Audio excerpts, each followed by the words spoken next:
ઉમેદવારોએ પોતાના ફોર્મ ભરી દીધા છે સ્થાનિક સ્વરાજ્યની ચૂંટણીને લઈને અને હવે 15 મહાનગરપાલિકામાં આજથી ચૂંટણી પ્રચારના શ્રી ગણેશ થઈ ગયા છે। અમદાવાદ સહિત 15 સ્થળે જનસેવા સંકલ્પ કાર્યક્રમનું આયોજન કરવામાં આવ્યું છે। અમદાવાદમાં સીએમની હાજરીમાં પ્રચારના શ્રી ગણેશ થયા। રાજકોટમાં પ્રદેશ ભાજપ પ્રમુખ વિશ્વકર્માની ઉપસ્થિતિ, વડોદરામાં હર્ષ સંઘવીની ઉપસ્થિતિમાં પ્રચાર શરૂ થયો।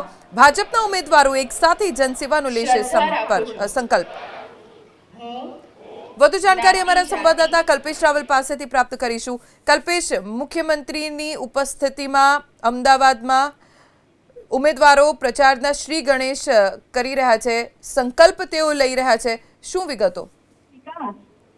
જનસેવાનો સંકલ્પ લેવામાં છે। અમદાવાદ મહાનગરપાલિકાના ઉમેદવારો જે છે મુખ્યમંત્રીની ઉપસ્થિતિમાં ભાજપના સૈનિક સાથે સાથે ભાજપના બંધારણ અને અનુશાસનના પાલન કરવાની સાથે સાથે સેવાના પાર્ટીના ઉત્થાન માટે અને એમની સેવા માટે સતત કાર્યરત રહેશે એ પ્રકારનું શપથ આ ઉમેદવારોને લેવડાવવામાં આવી રહ્યા છે।